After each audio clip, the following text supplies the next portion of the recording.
Hello guys. Alam niyo kung ano ang mayroon ako dito? Mayroon akong plantain.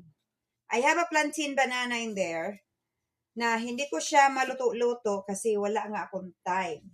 So ngayon, ang gagawin ko ay balatan ko siya para malagay ko dito guys ang aking plantain. Kasi tingnan mo parang tingnan mo siya, parang you think it's overripe. Pero hindi siya overripe guys.